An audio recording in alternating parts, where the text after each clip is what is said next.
Hello and welcome to Time for Healing. I'm your host, Marion Porter of Star Winds. Time for Healing features Connecticut's leading healers in a unique educational show. My goal is to provide the viewer with a working knowledge of a wide variety of healing modalities.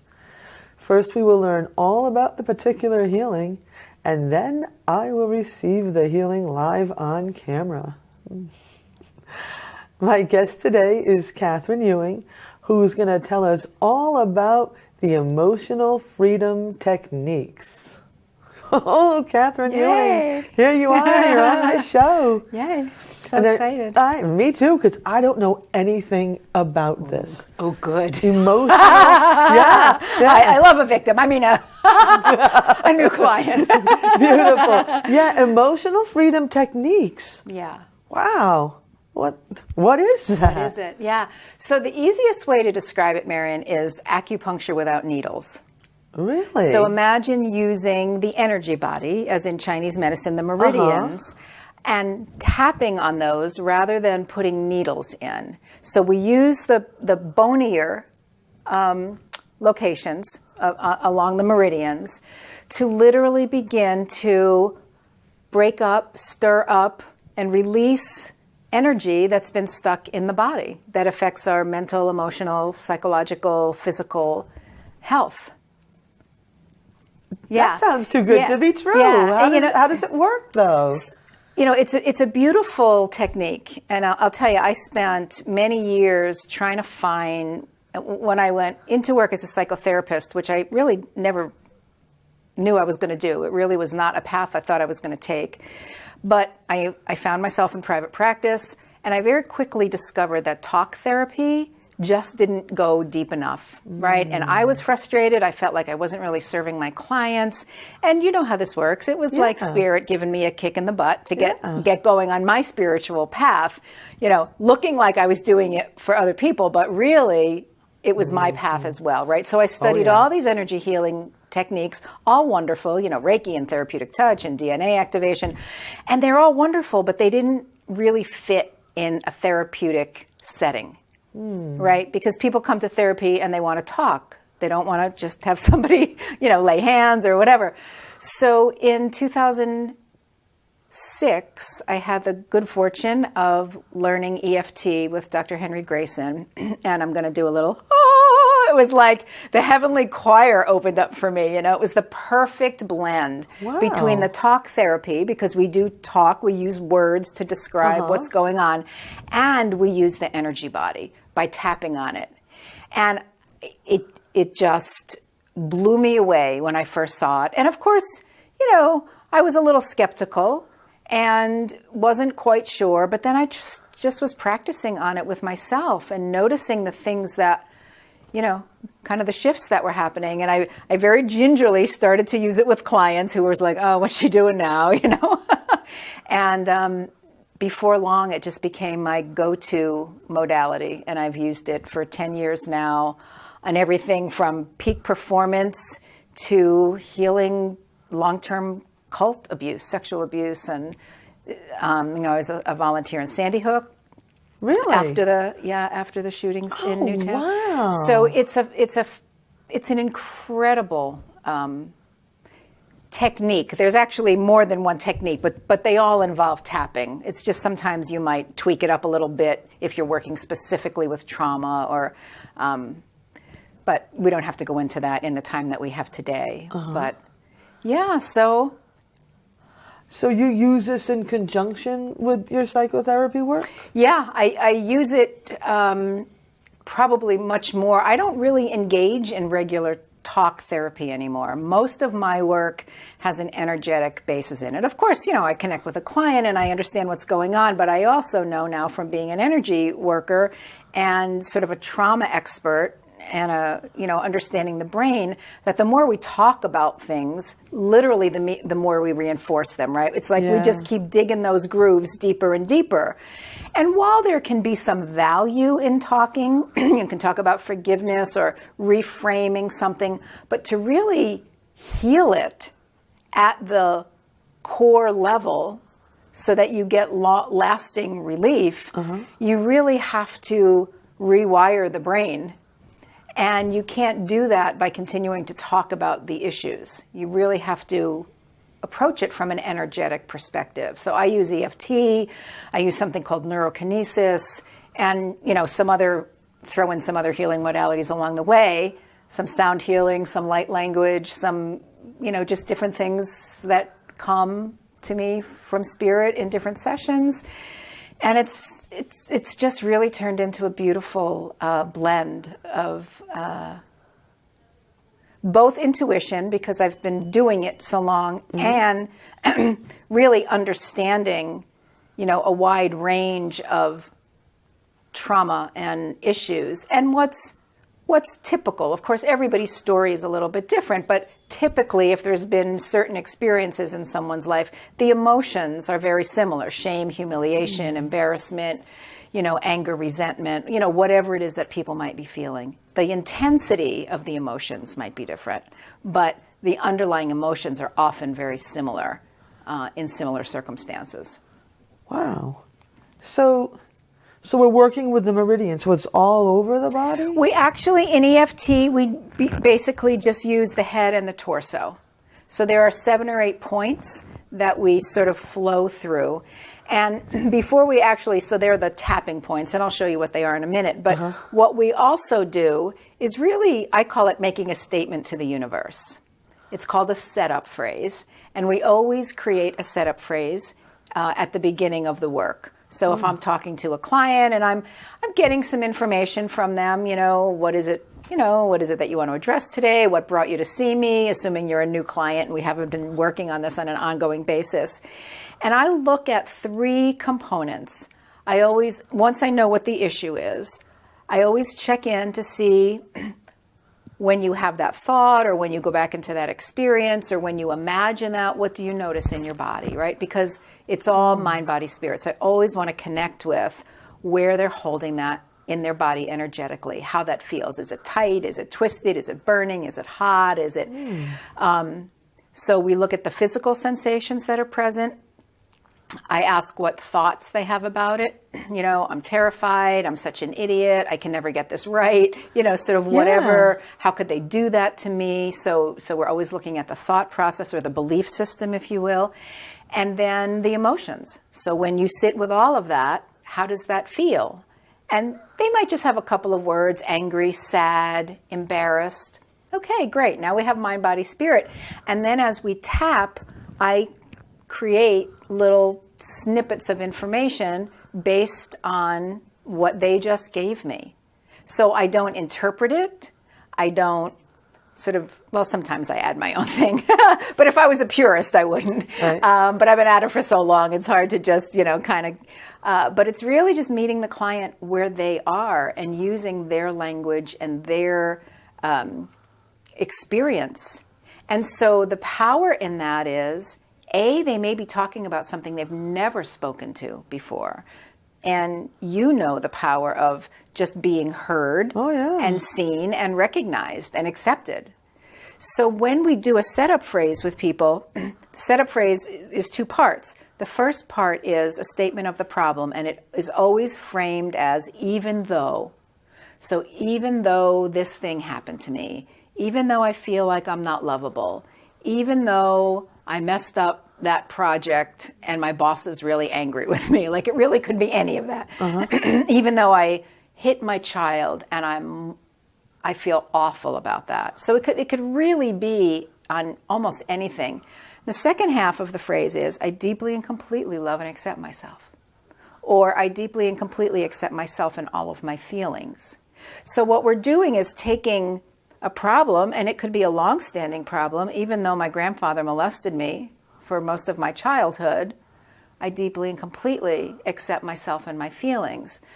Normally, the thought process would have been, what's wrong with me? Why did he do that to me? There must be something wrong with me. I must not be lovable. I must have been bad, because that's how kids view the world, right? Always in relationship to themselves as the cause of whatever it might be that's going on. So here we're stating the problem, we're talking about it, we're saying, okay, here's this thing, universe, that we want to clear, and I'm still lovable. I'm still okay. I can have these feelings and be okay. So it's a very different message that we're giving to the brain, and it literally begins to create new neural pathways. Really? So instead of the, oh, I'm such a loser, or I must not be lovable, or I must have done something terribly wrong, or I must have a black mark on my soul, because, these are the things I've heard from clients. They say, oh, okay, I can accept my feelings, or I'd like to be able to accept my feelings, or I'd like to be able to accept myself. For a lot of clients, they can't quite say the love word yet, right? Because there's been so much that stands in between them and self-love, that it's really challenging for them to say, I deeply and completely love and accept myself. So we find ways to tweak that a little bit and still say something that's an accepting statement, that's still an improvement of what they may have said before, which was, I'm such a loser, right? So that's the thing. We do a setup phrase. We actually do it 3 times, and then we go through the tapping sequence. I'm just curious, what happens, so this creates new pathways. What happens to the old pathways? They kind of fall by the wayside? Yeah, sort of with misuse. It's just like using affirmations, except you have to use a lot of affirmations, right? So when you begin using affirmations, all of a sudden that, so over time, becomes your new belief system. And the old belief system, just sort of gently goes away over time. So this speeds up that process, actually. And the other thing that it does, Marion, you've heard of fight or flight response, right? Absolutely. Most people have. Well, there's actually 4 components. There's 4 Fs. There's fight, flight, freeze, or faint. New information. Freeze or faint. Right? Wow. New information. Yeah. I was so terrified I was frozen. Yeah. Right? You get that. So there's a part of the brain called the amygdala. Yes. It's about the size of an almond. It's actually a bunch of glands. It's not really well, anyway, that's what it is. And it's the part of the brain that registers threat or danger. And, it serves a wonderful purpose. But in a world where there's so much stimulation going on, oftentimes the amygdala is kicking off in sort of a false, right, assessment. So it's not real. It's not creating real. A little illusion. Your boss for you. might look at you a certain way, and all of a sudden, some memory of how your father used to look at that might come up and send you into sort of a panic. All the unhealed wounds that are in your system get triggered almost, on a regular basis. So the amygdala is always clicking on. It's like a little thermostat. Click on, click on, click on. And when it does, it sends that danger, danger, Will Robinson message to your hippocampus, which then starts the cascade of cortisol and adrenaline and probably some other things that I'm not, as familiar with, through your system in that fight or flight response to either get ready to protect yourself, defend yourself, or get the heck out of Dodge. Right? That's what that whole process is. So when we tap, and I'm not sure if anybody's actually figured out scientifically why or how this works, it seems to turn the dial down on the amygdala. So you're not so quick to go into that fight or flight response. Or if you use the EFT in the moment when you're having like a little panic attack or some anxiety or some fear, you can tap and it will actually calm that down so that you then don't go into the whole full panic response or fight or flight response. Well, you know what? I couldn't have asked for a better segue because, I'm sitting here and I'm like, what do I want to work on? What do I want to work on? Anxiety does come up for me. Yeah. So, and I bet it comes up for a lot of the viewers. Oh, so pretty much everybody across the board, whether it's a little bit or a lot. Yeah. So I think of anything, I think that might be the most useful thing. Yeah. Because anybody watching the show could, So cool. Let's work on anxiety. Good. And by the way, I never knew this about the amygdala and the hippocampus. Never knew that. It's so funny. I have clients who will come to me after they've been in therapy for 20 years, and I'm not dissing therapy, right? It has helped many, many, many people. But early memories, from the time we're in utero up until we become, kind of cognitively, when we start to go to school, those 6.5 years or so, the brain is not really functioning in the beta state, which is where we are as adults, right? We go through the day, we have all these things we have to be thinking about. From the time we're born to about 2.5, we're in theta brainwaves, slower brainwave states. Yeah. And then from about 2.5 to 6.5, we're in alpha. So a little faster, but not quite beta. So everything that comes into through our senses in that time is stored in that level of brainwave state. So it's no wonder we can't reach it simply through talking about it or thinking about it. Wow, right? You've just changed my whole reality. That's literally amazing. Stored differently in your body as patterns and programming.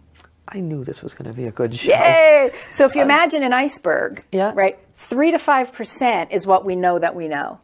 Everything else is under the surface. And that's what's really, that's what drags the iceberg around, not vice versa. The little part that we see above the water is being dragged around by what's under the surface. And that's the perfect analogy for how we're going through our lives.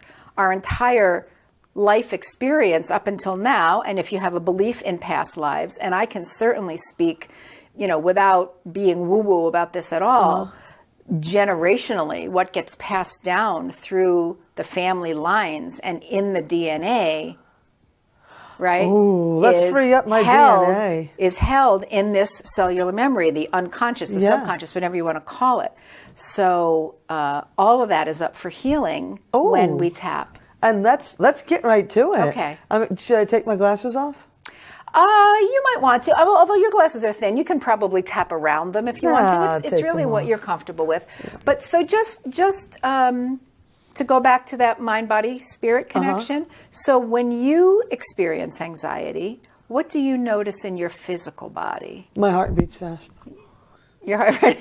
Watch out! I know I'm gonna have to be careful of the mic. Yeah, when we my start heart will tapping beat fast, and then I'll automatically think I'm having a heart attack. You'll think you're having a heart attack. I know I'm not, but that's just. And anything besides the heart fast beat, so sort of palpitations, and does I it get feel a little like nervous. It's being squeezed or anything like No. Okay. No. All right. And then I can pretty much interrupt it from there, but it's just it happens every now and again.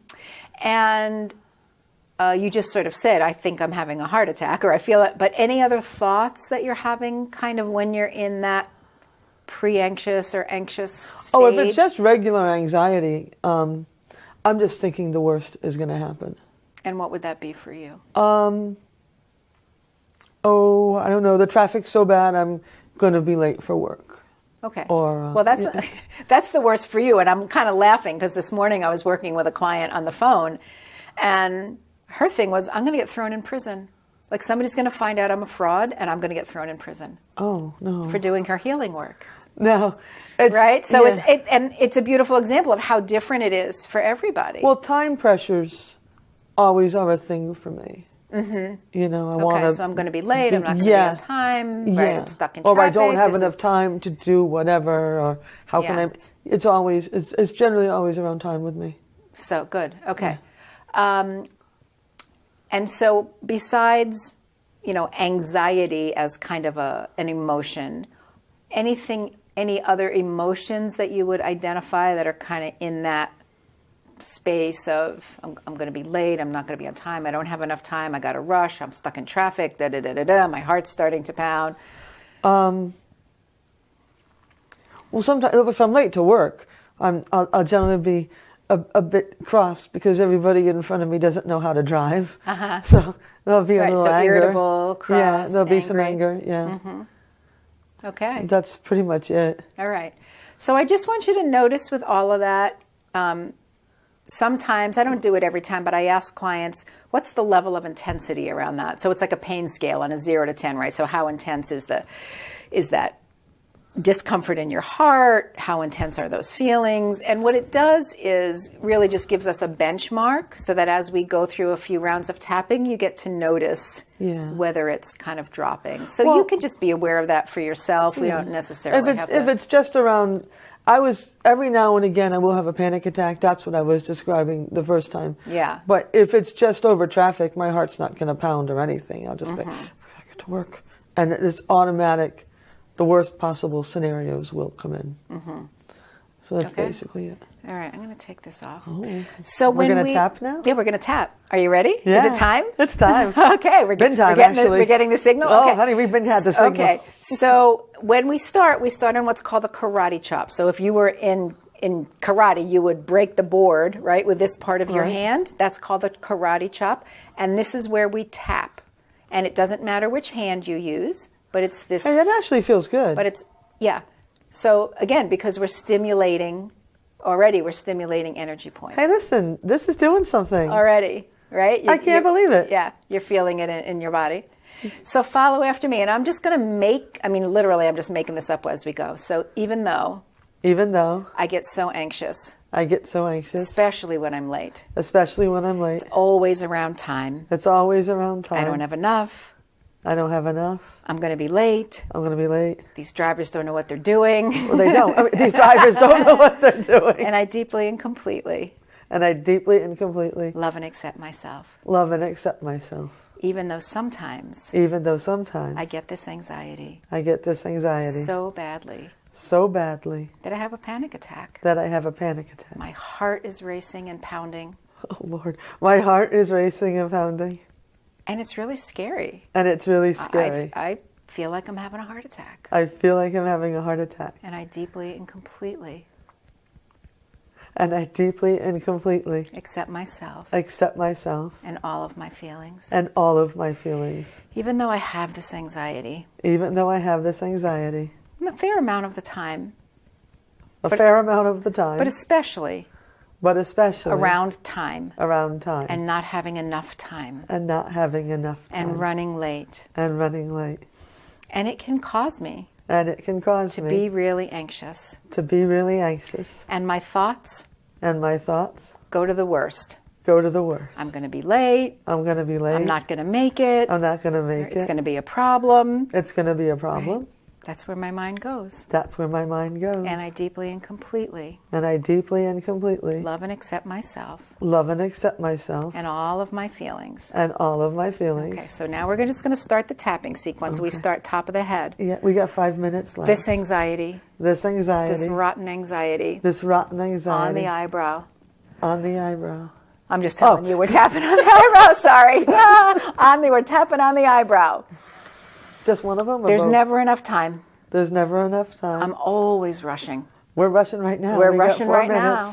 Right now, we're on the side of the eye, right here, side of the eye. I'm rushing right now. I'm going to be late. We're not going to get this done. Oh, we're not going to get under the eye. We don't have enough time. I never have enough time. I really don't. I'm always late. I'm rushing. This is under awesome. Your nose. I hate that feeling. Oh, I got the feeling right now. My heart starts pounding. Perfect. My heart's pounding. My heart pounds. Under your lip. And I just feel so pressured. So rushed. I never have enough time. On the collarbone, right outside it's that soft spot where the lymph nodes are, where it's tender. Yeah, right there. Never enough time. I feel it all the time. Especially when I'm driving. Right under the arm, 4 inches down. Yeah, 4 inches down from the armpit. Especially going to work. When those stupid drivers in front of me.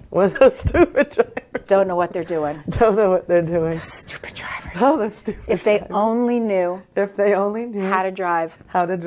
I'd get to work on time. I would get to work on time. It's all their fault. That I'm going to be late.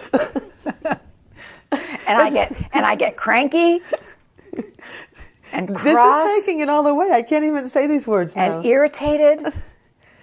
I'm trying so hard. I just want to wring their necks. I do want to wring their necks. My heart pounds. I might even be sweating a little bit. I might even. No, I never. No, you never sweat a little bit? That's nasty. Okay. All right, I don't sweat, just my heart's pounding. Yes, my heart's pounding. And every once in a while. I get really scared. Because it feels like. I might have a heart attack. But I know now. That I can tap. Because look at this. This is incredible. I'm kind of laughing. It is. At how ridiculous that seems. In the world. I can even tap at a red light. Listen. Probably With one not finger. while I'm driving. With one finger, I'll tap. With one finger. No. Yeah. Yeah, you could. But not, better not when you're driving. Yeah. But if I'm at a red light If I am at a red light. or some idiot in front of me, Am I still repeating after you? stop short. I can't even connect with what you're saying. And I have a few moments sitting in the car. Yeah. I can always tap. And this is And I can bring all that energy down. This is taking it all away. And I can let go of the irritation. And I can let go of the irritation. And the frustration. And the frustration. And how cross I was feeling. And how this really Yeah, works. come back here and I can arrive at work And I can arrive at work calm calm and relaxed. and relaxed. Like I've had a lovely ride Like I've had a lovely ride. with not a care in the world. With not a care in the world. This is incredible. This worked. Because seriously, it was if the stars were in perfect alignment, because I'm talking about, you know what, I lose it over time pressures. I got time pressures coming at me. And it took it. This works. And we had the perfect amount of time that we I needed. still got time to kill. There we go. Wait. Or tap, or, something No, like that. But this Yeah. worked. So what I would do with a client is do a couple of rounds, check back in, say, okay, so how is that pounding in your heart? Do they normally laugh like that? 'Cause I really, after a couple of Well, bouts, there's I couldn't usually a connect release with of it. energy of some kind. So you laughed. Some people it's tears. Some might start yawning. There's a release of energy in some way. Wow. Because emotion, energy in motion, right? So as we're tapping, So my laughter was the release of your it. laughter was the release. Oh my God. Everybody, you saw it right here. This Live works. and right? Yes, this really Live and works. unrehearsed. Oh my God. How Yeah. perfect for her to Yeah. start showing up the cards. And Yeah. I gotta, it And so you can stopped it. imagine, this wasn't on a scale of 1 to 10. This wasn't a 10 in terms of No, seriousness this probably in life. was a 0.5, but you can see how but it is scary for people when Yeah. that anxiety is building, and sometimes they feel like somebody's crushing their heart with a vice. Oh, yeah. And, I've had healer friends end up in the, emergency room because they feel like they literally are having a heart attack for some reason or another. Yeah. And so, how wonderful it would feel to Yeah. have this. I know you're getting the high sign. Well, so yeah, and I'm really glad that we did this because, who doesn't have anxiety? Everybody. What a great way to show how this works. Thank you, Yeah, Catherine Ewing. my pleasure. For being Yay. on my show. Yay. All right, well, we've come to the end. I don't want it to end as usual, but thank you for watching Time for Healing. Boy, we had a great time learning all about the emotional freedom techniques with our dear friend Catherine Ewing. Please join us next time when we learn about another incredible healing modality. See you next time. Bye-bye.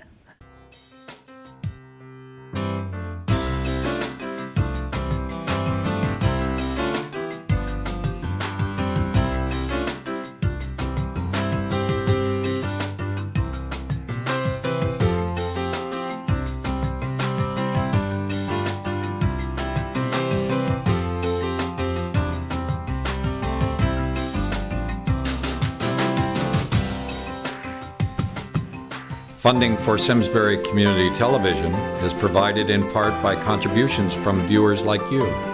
Thank you.